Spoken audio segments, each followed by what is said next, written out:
Namaste and a very warm welcome on the Goa Chronicle YouTube channel. This is your host Sonakshi Datta and you are watching The Pulse. Today we have with us Pushpita Gupta. Hello Pushpita. Hello, and namaskar to everyone. Namaskar. Who is the founder president of the secular Bangladesh movement, which is aimed at building a secular Bangladesh, and it raises its voice for the upholding of the rights of women and the minorities in the country. So, Pushpita, coming straight to the current scenario of atrocities and persecution in Bangladesh, the first question which I would like to ask you is could you provide us with an overview of the challenges which are being faced by the Hindu and Christian minorities in the country, especially during the Muhammad Yunus led caretaker government's regime? And what forms of atrocities do you think, or what forms of discrimination do you think are the most prevalent? Uh, Thank you for the very relevant question at the moment. What happened during, you all know, 5th of August when Sheikh Hasina left the country. And it was the first thing, we kind of like, we were assuming this is going to happen. They were going to attack Hindus. And first, instead, you probably have the data of Hindus who are involved in politics. There are two things here need to discuss. One is like there are some Hindus who are involved in Awami League politics, previous government politics, and then one is just innocent. They don't care who are the governments, and they just want to live peacefully. So they have attacked the people who are involved in politics. People are not involved in politics. So it's the two parts. So if you have data, you would know there are. I'm being a councillor in London, so I have met a councillor from Rangpur. It's the northern part of Bangladesh, and he came to meet me as a councillor to understand how my role is in London and his role is in Bangladesh. He's been killed on the day, brutally killed. His name is Haradhan Roy, is from Rangpur. So this is a political. So another guy from Rangpur, he was a councillor as well. So he's a Pradeep Roy. So these are the people. The councillor post is serving the community. Yeah. So it's basically you just be there for your community and take these issues to your relevant officers or the higher authorities and stuff like that. So they are actually community leaders. Councillor, me, myself, and other councillors in Bangladesh, they're actually community leaders. So they are well-known people. So they're attacking the well-known people. Being a councillor, regardless, I'm sure if they were involved in BNP politics, they would have been killed, because they were killed because they're well-known people and therefore minority communities. And these atrocities, it was just ongoing. It hasn't stopped yet. They have attacked people like very, very innocent people, even don't have the food to eat every single day if they don't go to work. They attack those people, and then they attack the families who got young girls. So it's like it's a constant. Is they fire their houses, they got killed, and some of them actually very scared, very, very scared to even tell their names. Girls are not going to schools, girls are not going to the universities, and even they are not involved in politics. Some of the activists or some of the girls, they go to university for higher studies. They cannot even go to university because they will be attacked. So these are the attacks on Hindus in Bangladesh since 5th of August. It's just ongoing. And then you see they attacking Hindus and Christians on mentally and emotionally as well. Because if you torture somebody emotionally, it's even more serious than physical attacks, because you actually killing them inside because you constantly attacking them emotionally and mentally. And you have probably heard the news. there were Hindus who were trained to be a police officer, and their name has been taken out. They said you cannot join and their job is gone.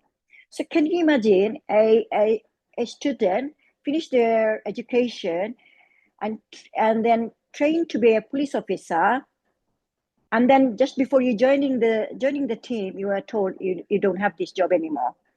Same thing with BCS cadres, the Hindus who were. This is a process to pass this BCS civil service. You have to pass certain exams and interviews. It's not just easy exams. They've gone through all the whole process, and they became the list of the people who got get the post. And then just before the joining, their name has been taken out from the list. So can you imagine? So this is emotionally and mentally abuse and discrimination against those Hindus who actually worked really, really hard. You yourself, you probably, when you were studying, you had an aim to be a journalist, or we all have our own aims, and we follow the aim, and like go to university, study, get knowledge, and do whatever you want to do at the end. And then at the end, you were told, no, you cannot do anymore. How would you feel? This is what is happening to minorities in Bangladesh, in Hindus. Sorry, in Bangladesh, yeah. Certainly, such things are definitely shattering. Yeah, this is it's just constant. It's just you're probably not seeing somebody got killed. You're probably not seeing somebody's houses are on fire, but inside they're doing such thing that people won't be vocal anymore. People not going to say anything. People not going to write anything on Facebook. So this is ongoing issues. Yeah. So moving ahead, could you also shed some light on specific incidents of, and patterns of violence and persecution against these minority communities during this particular period? And were these acts of targeted violence or certain systematic discrimination? Both target violence and the systematic, because the examples I just given you about their jobs. So it is a systematic, like thinking, they're not going to be in the office. So since 5th of August, if you look into the data, there are so many police officers. They are in a higher post like DIG, and so these posts they have achieved not just overnight. They achieved like after probably 25 years of their service for the country, or 30 years, or even more than that. So they were forced to resign. Some of them were forced to resign, and some of them were asked to go for early retirement. So this is the one part. This is a planned and pre-planned. Okay, these people should not be in a government post or higher authority, police authority. They should not be doing this. And then also, like the people. Just an example. There was a boy who actually replied to a comment. It's like it kind of like continuously saying things against Hindus or saying things against Christians. And one point, you will answer them. So when the boy, and he's only 15, and he replied to a comment. From that point, they have taken him initially they have taken him to the police station, a group of people, and he's only 15, and his name is Utshab Mandal. So initially they taken him to the police station, and then they take him out from the police station, the gang, and beaten him up in front of the police, in front of the army officers. That happened in daylight, and is in front of the police station. Can you imagine? So they beaten him up so badly. One of the Islamists, he declared on the camera saying, "Done, it's finished. He's been killed." So he declared that his job has finished, that kind of things. So by God's blessings, he was still breathing. So I'm grateful to the people who have taken him to the hospital, and he's still alive.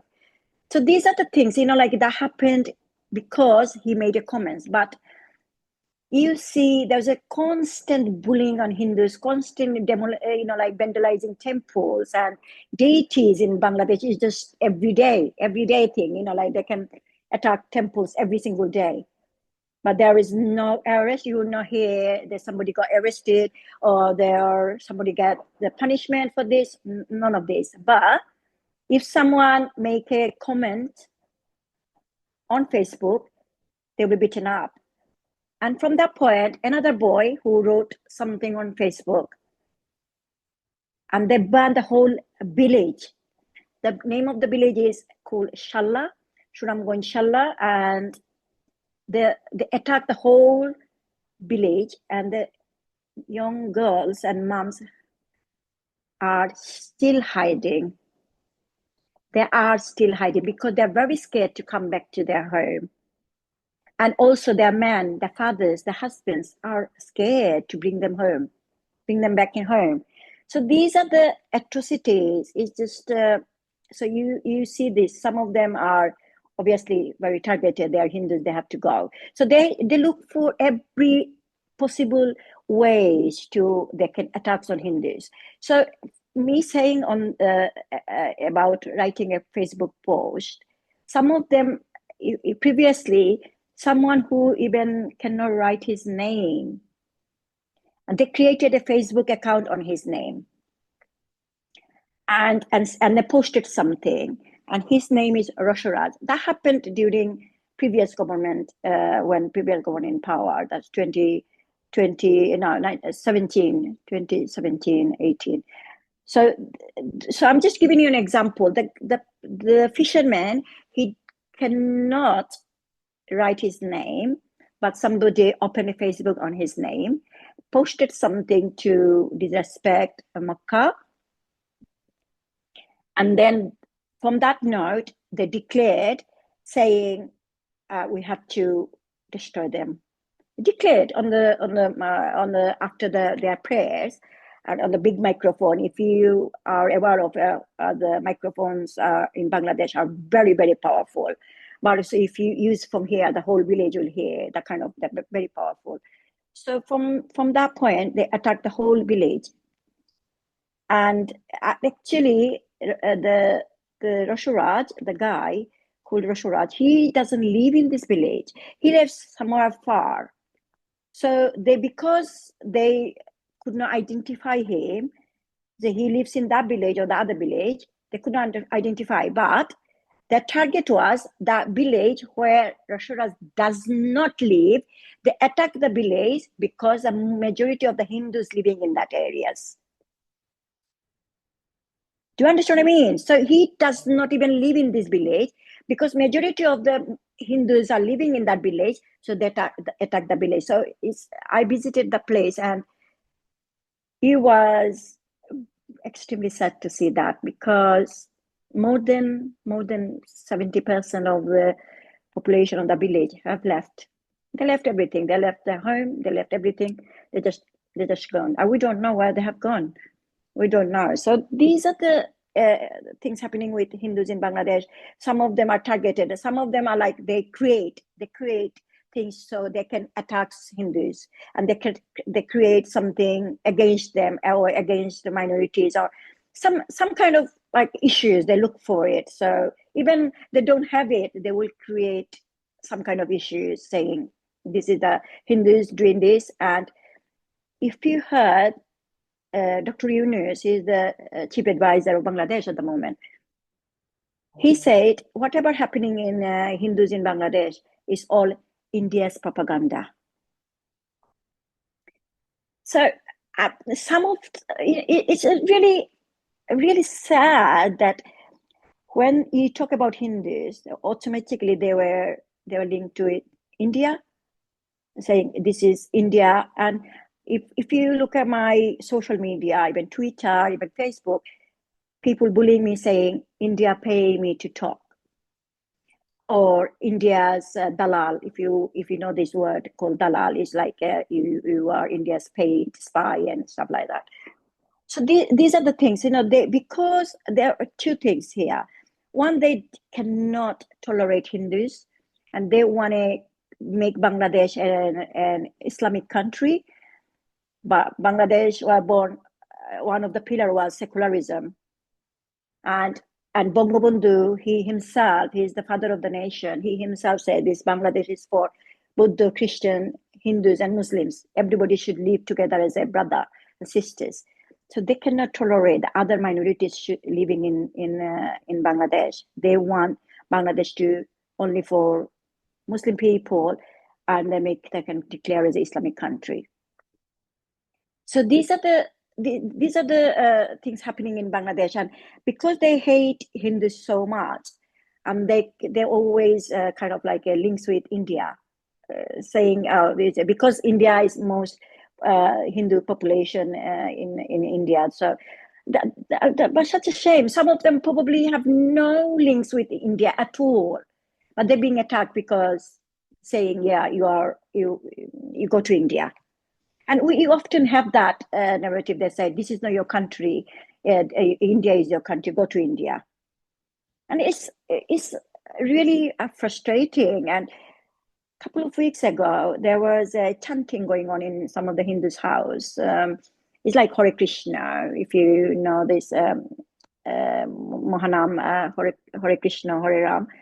So some of the neighbors came and they said, you cannot have this music here. So they said, yeah, it's just praying. No, you cannot do that. So somebody recorded their version saying that. So I posted that on Facebook. And someone came to make a comment on that. And if you look into her profile, she seems like she's educated. She goes to university. Obviously, she's from Muslim community. But regardless, she came and she commented saying, I'm happy that happened. She commented, I'm happy that happened. And that should not be happening. This chanting should not happen in Bangladesh. It should be forbidden. And if you want to really do chanting, go to India. So the mentality, if this is the mentality, this young generation, I would say, not all of them, but some of the young generation, they're growing up with the mentality, the hatred against Hindus, without knowledging or educating themselves about the history of Bangladesh and Hindus or Christians or Buddhists, their sacrifices for the country. They don't even know the history. They don't even know where they come from, what they sacrifice for the country, and what their rights are. But then just pure hatred against religious minorities. Okay, so in the light of all this, how would you assess the caretaker government's response to these atrocities? And did they take adequate measures to ensure the safety and rights of minorities?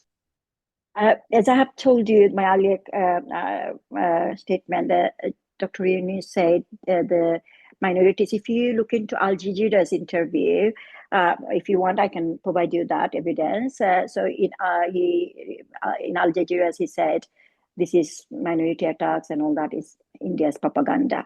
So from that point, you will have your answer. So if a chief advisor not acknowledging what is happening to minorities in Bangladesh, what would you expect? So they obviously, number one, now they're saying it is all political attacks, political attacks, or is because they were into Army League and then hatred, If you look into the United Nations, recently visited Bangladesh. Now, I say first, BBC.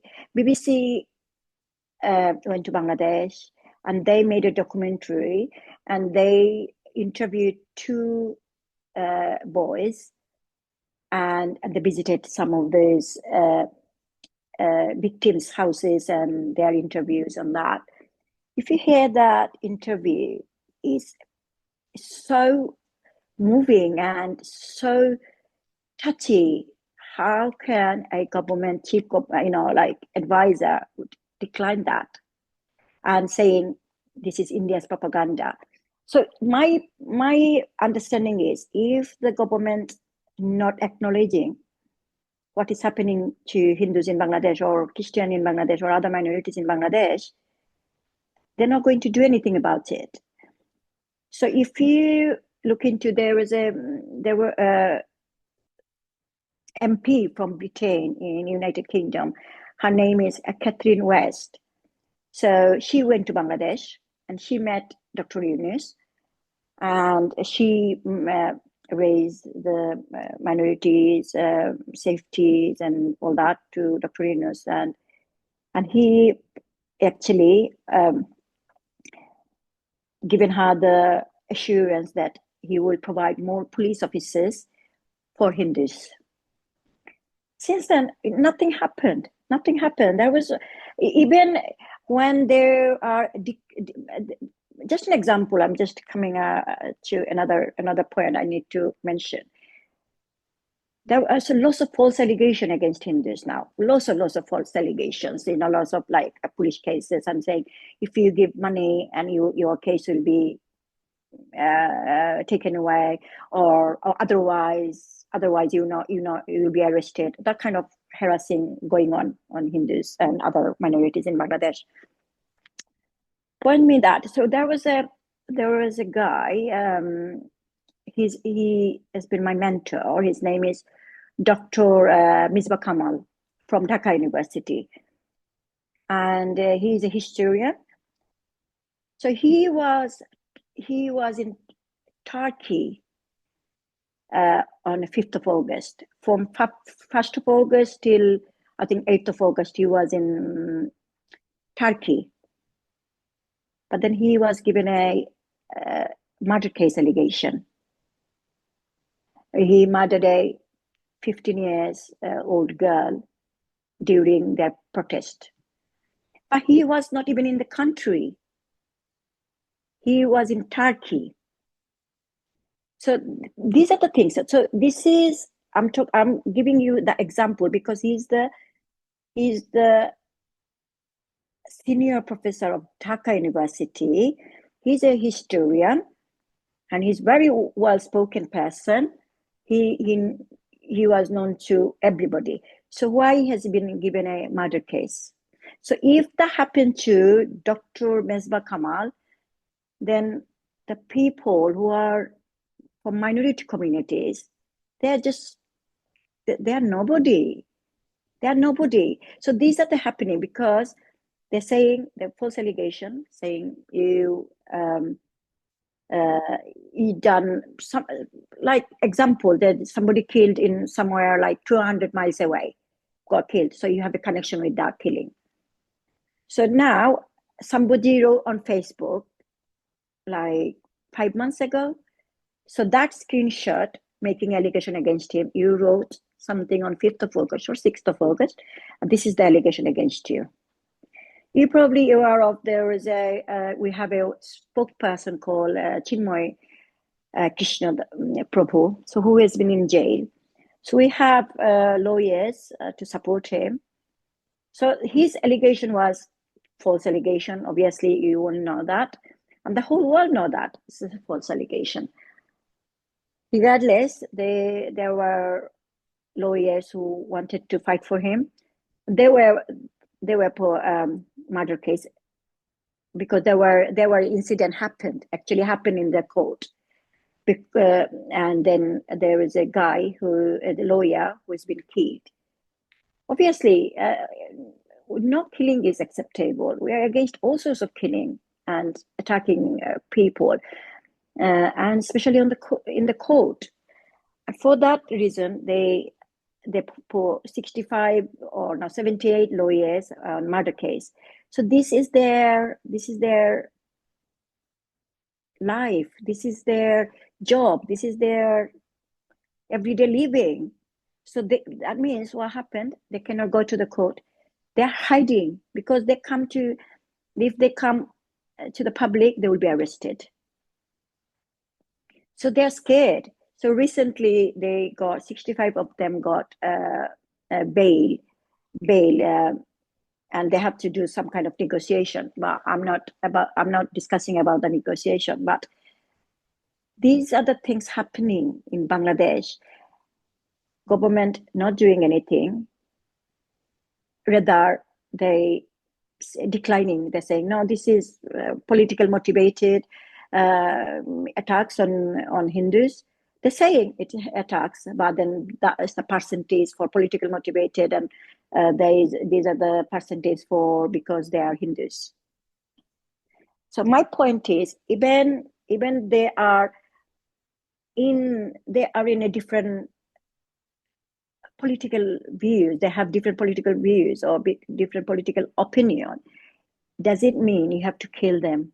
Or does it mean you have to put case against them? Does it mean that they cannot get a justice? We all have our opinions. We all have a right to join a political party. I'm in London. Some of my best friends are conservative. I'm Labour Party. We all have our opinions. So because they are into other opinion or other political parties' views or ideology, they've been attacked, they've been killed, and some of them are non-political, some of them are purely non-political. They have nothing because some of them been attacked because they're active on Facebook.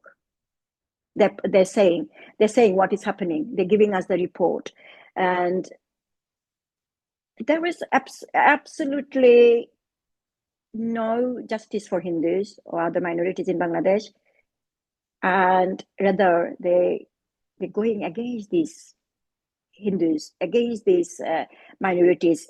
You will not find one single evidence government saying these are the attacks and we have taken these measures for prevent these attacks being happen in certain area, or these are the perpetrators, and they are in the jail, or they get 10 years or 20 years of sentences. Nothing. You will not hear. And this is the culture not started from 5th of August, to be honest. This is the culture since many years. Unfortunately, this became a culture of Bangladesh. So minorities, I said to say the minorities have no voice in Bangladesh and no power in Bangladesh. Whether they've been discriminated, being attacked, they've been persecuted every single day. That's really sad. All right. So, moving ahead, do you think there are gaps in the legal and institutional frameworks that allowed such atrocities to occur? And how effective do you reckon were the judicial and law enforcement systems in addressing these issues? It's a big, massive gap. Of course, it is. As I have told you before, it's became a culture of Bangladesh, and if you know, there was two occasions we failed to get bail for Chinmoy Prabhu for no reason, and then now he's been transferred to High Court. So these gaps, and obviously even they acknowledging it. It's like recently the senior police officer given a statement saying there were lots of false allegation against Hindus, and you know, the case was filed. It's nothing to do with them, but the case was filed. So there is two things. One is like if something happened to somebody, if they go to police station and they want to report it, police are not taking this report. You need to report somewhere, right? So there are no organization who are willing to take the report on behalf of the community or Hindus. Number two, they will not be participating if they were called and saying this is what is happening. Even some occasions I called from London and to find out and they were not at all cooperative. They were not giving you the time frame, or they're not giving you the right answer. Rather saying said this is a matter of Bangladesh internal business, and why do you want to interfere? So some of the families I'm very close to, I personally know them. So if I call them, these people are living in fear and this is happening, they will say, tell them to come to the police station. So them going to the police station is it's not possible, because they are scared to come of their houses, and then they're traveling, and the police station probably 5 kilometers away. They're probably 10 kilometers away. So it's not possible for them to go at 12 o'clock in the night or even 2 o'clock in the morning. It's not possible for them to go to the police station to do a report and saying we're scared and we've been told. So it's a massive gap. Gap is a small word, because there is no law and justice and no and order in Bangladesh. It's not just for minorities in Bangladesh in general. And if I bring the name Dr. Shahriar Kabir, Dr. Shahriar Kabir is the founder of Ghatak Dalan Nirmul Committee, where I'm the international secretary. And Dr. Shahriar Kabir always fought for minorities' rights in Bangladesh. He always fought for the people, the indigenous people in Bangladesh. He's been traveling all over the world. He tried to get all the attention from the international agencies. And a lot of international people know him. Lot. If you go to United Nations, and almost everybody knows him. Even them cannot get him a justice. He is almost 85 years old guy, and he is sleeping on the floor in the jail. He was not allowed to see anybody, allowed to meet anybody. And there was a lawyer, and she said when she tried to fight for Shahriar Kabir, they put case against her. They put case against the lawyer, murder case, allegations. So these are the things happening. Like if I know you, and if I don't like you, all I have to do put a murder case against you. So you are completely stopped. You cannot say anything. So there is no law and order in Bangladesh at the moment. Hindu minorities, religious minorities, not for even secular people who genuinely want to have a secular country, they're not getting any justice. They are not living in peace. They are rather even opening their mouth. They're very scared. So there is no what is called it's a gap. What is very little. There is the people living in fear. Absolutely, people. If they support Dr. Yunus and his regime, that's fine. If you don't support, and if you say something against them, you're probably not going back to your home. You'll be attacked on the way home. Your families will be attacked. If you have children, they will be attacked. So the people living in fear. There's absolutely no law and order in Bangladesh at the moment. So it's just kind of like I would say is mob justice. Mob justice is just whoever people. If I want to attack you, I will attack you. If I want to kill somebody, I will kill somebody. Whatever they want to do, they're doing it.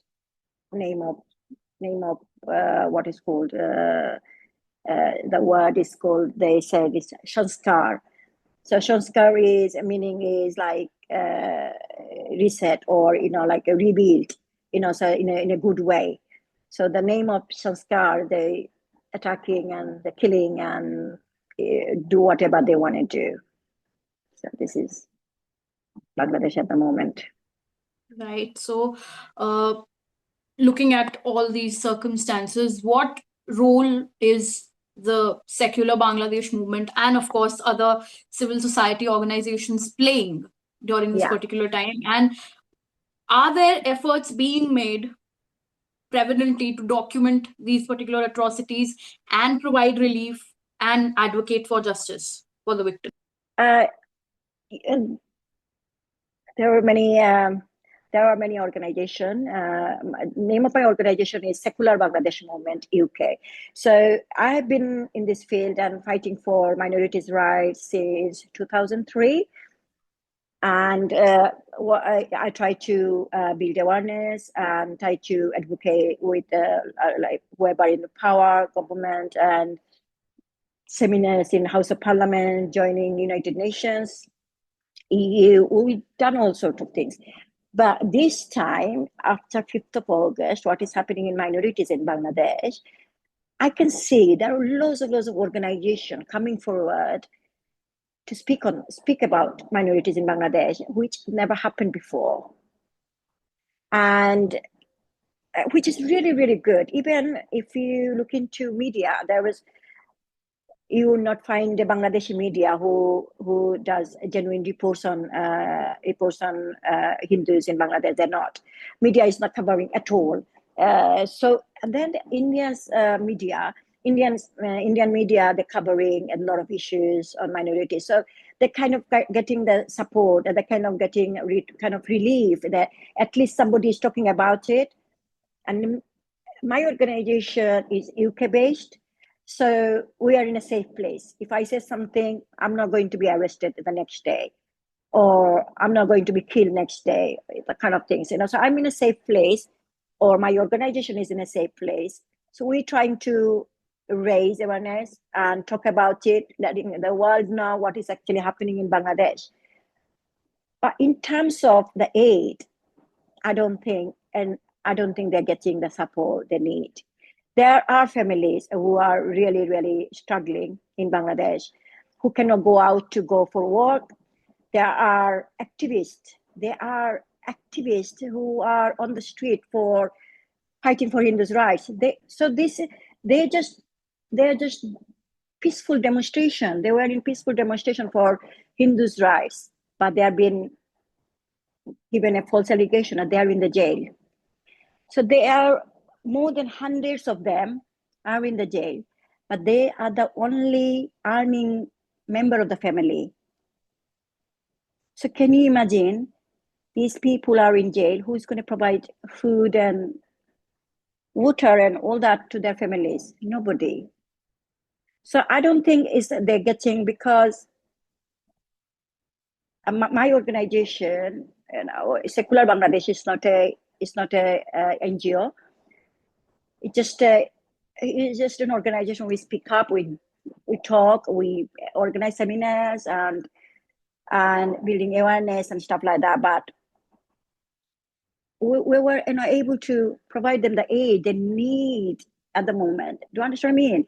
So this is where other organizations and international organizations should come forward and see these families living, and the young people who are in jail for no reason because they were in peaceful protest.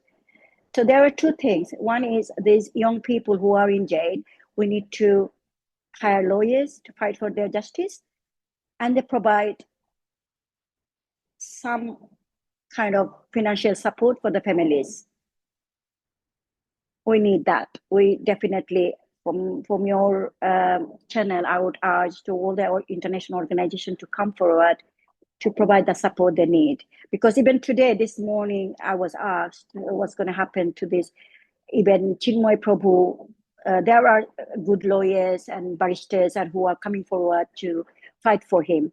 But these young people who are on the street just fighting, just shouting for their rights, they've been arrested. So we need to fight for their rights. We need to take them out from the jail. We need to get them bail as well, and as well as their families. There are elderly parents in their home. There are young children in their home. their young sisters in their home. So these are the people who desperately need our help. And is I can see there are organizations like a Bangladesh-based organization. They are trying to raise some fund, like everybody give 10, 20 takas, and even in London-based organizations. And mm, there are alliances in London, Hindu organization. They're trying to raise some fund to provide some support, but this is not enough. This is not literally not enough. So yeah, so this is where we are very much lacking, and we need to provide them. If some, like Hindus are very, would say, they're not like others. They're not going, if they even suffer, if they don't have food, they're not going to go begging. They're not going to go to on the street and begging.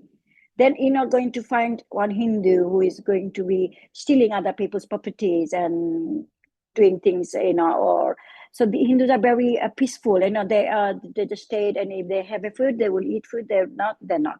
That kind of things. So I know there are some aid came from like temples and stuff, but not enough. Definitely, it's not enough. And yeah, I have been raising awareness and writing to other authorities and the lawyers to come forward to support these young activists who are in the jail. Yeah, and from your channel, I would request everyone to other organizations who are listening today, please do come forward and support these activists and their families. They desperately need our help and support. Certainly, there's a long way to go. And on a similar note, I would like to ask you that at what how are you going to describe the extent till which the international community has been acknowledging or responding to the issues during the ongoing crisis? Yeah, as I've told you before, this is the first time I have noticed, because as I have been fighting for Hindus' rights since 2003, and this year I can see there was a debate in the parliament. There's so many MPs talking in UK Parliament. There were lots of media from India, from other countries. They're reporting on Hindus and atrocities, and there are lots of there's a positive things about other organization or outside world organizations about Bangladesh. There are a lot of positive things, but it's not enough. So the reason is, when the other organization goes to Bangladesh, they need to have some kind of connections who they're going to speak. So if you want to investigate something, you will have to have few people in your mind to interview, and then find the fact what is actually happening. So my point is, most of the time, or majority of the time, what happened, the authorities goes to Bangladesh, whoever go to Bangladesh, and they meet up with the government authorities, or like now they meeting Dr. Yunus. So if they go and meet with Dr. Yunus and they want to meet other people, Dr. Yunus will accommodate the people who are talking for him. He's not going to give somebody who is neutral or who are neutral. He's not going to. So this is, as an international organization or authority or an activist or human rights activist, whoever you are, first of all, you need to find people. Yes, I'm not saying you're not going to meet Dr. Yunus. Of course you do. Dr. Yunus, yeah, you need to meet. But then you need to meet other organizations, other people, and find the fact who are, if you go, and because this is what is happening, because a lot of, previously I noticed that people go to Bangladesh and they go to Dhaka city. The Dhaka city is very colorful, a lot of buildings. And if you go to the biggest temple, is called Dhakeshwari Mandir in Dhaka, and then protected by Bangladesh government, police, and everybody. It's a national temple. And if you go to Ramakrishna Mission, this is protected by police officers. And so Dr. Yunus will ask you to go to Dakeshwari Mandir and Ramakrishna Mission in terms of minorities, kind of the minorities organization. So you go to temple. But these are not our, this is not our scenario in Bangladesh. Dakeshwari Mandir is a national temple. It's based in Dhaka, obviously, and it is covered by Bangladesh government and funded by Bangladesh government and looked after by Bangladesh government. So this scenario in Dakeshwari Mandir and the temple in other district or other villages are completely different.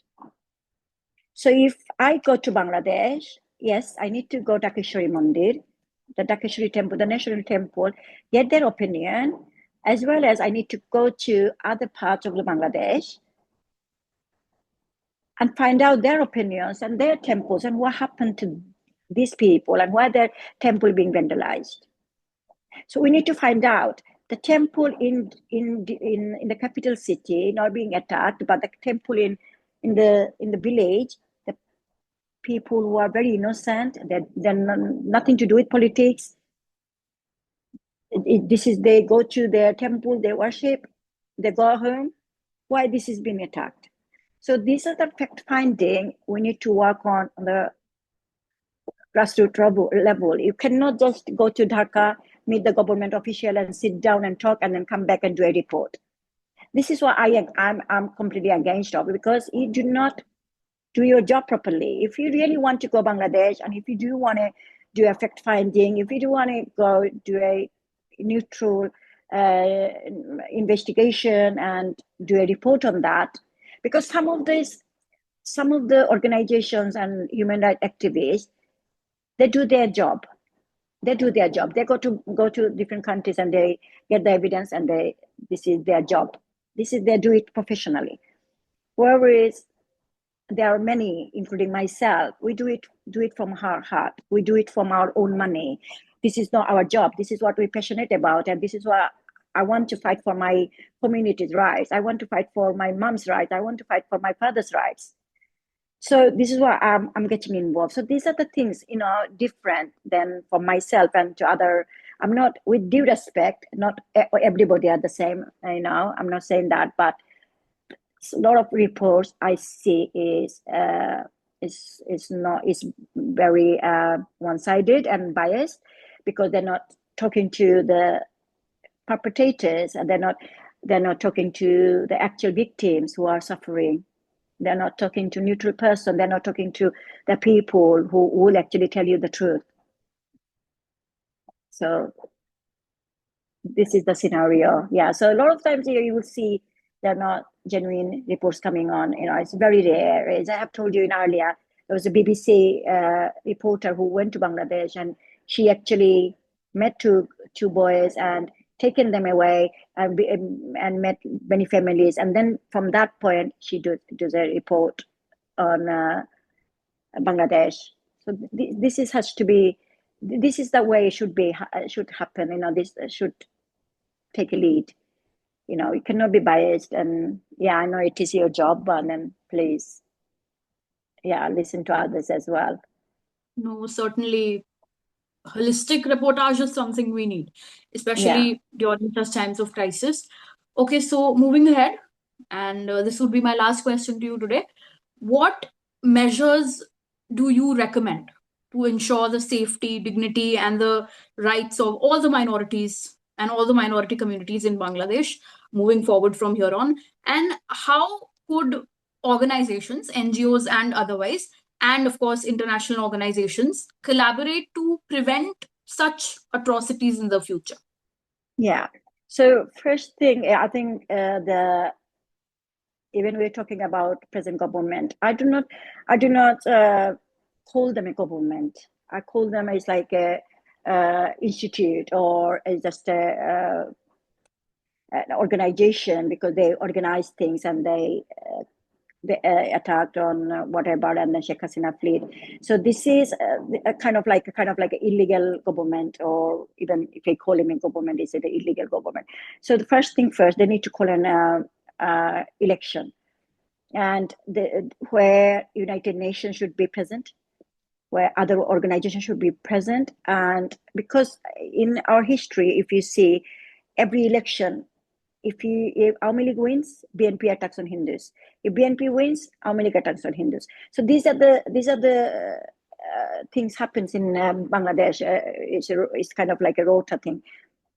So for first thing, they have to go to Bangladesh and observe the whole situation of Bangladesh, and they have to have some kind of caretaker or interim. Not that India's government has to go, because they did not form legal way, and they formed with the students who are still in university, who are not in politics, who doesn't have any knowledge, any experience to run a government. So that's why we need some people who are neutral, who are educated, who are knowledgeable, who knows how to run a country and fight for the country, and everything on the paper. So we need, before the election, we need some intellectuals or good people to be in caretaker, and then from that to have a an election which is not biased election, not a captured election. It's an election in a democratic election. So, and from that, whoever comes to the power, they have to sit down with minority communities and say, this is what has to be. Minority community has to come forward as well, because there is a say the minority community support Awami League government. There is a narrative that they only support Awami League government. So I need to say that to your media, because Hindus are grateful. Hindus are they're not perpetrators, and they're not against Bangladesh. If you love Bangladesh, if you love your history, 1971, how Bangladesh was born, if you are a believer of that, then you have no other option than voting Awami League. That's the fact. Even Hindus were persecuted during Awami League government, were in power. That happened. But if you speak to any Hindus in Bangladesh, they will say, we'll vote for Awami League, because they acknowledge 1971. They acknowledge the sacrifices of father of the nation, Bangabandhu Sheikh Mujibur Rahman, because they're not ungrateful. The Hindus are not ungrateful. So majority of the Hindus, they will still vote for Awami League. That's the fact. But whoever comes to power, or whoever wants to come to the power, they have to have some kind of sitting with minority communities, and including other international organizations, sitting it together and put the papers down and saying this has to be done before anybody coming in the power. And I think a lot of international communities, organizations, NGOs, they have to intervene and put that on paper so that doesn't happen again. Because unless, a lot of people ask me what would be our role if there is an election. And I said, no, we're not supporting any election. We're not supporting any political party unless they put things on the paper.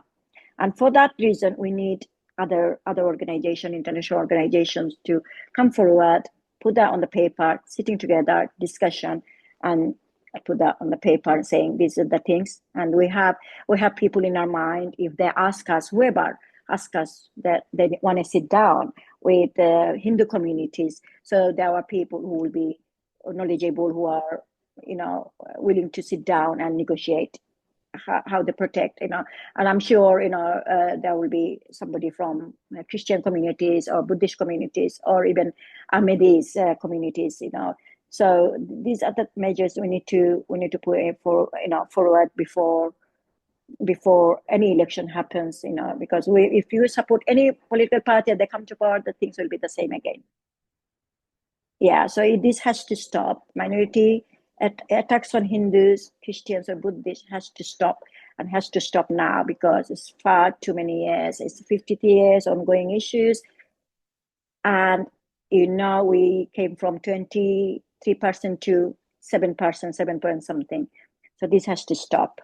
And for that reason, other international agencies should come forward and put things forward.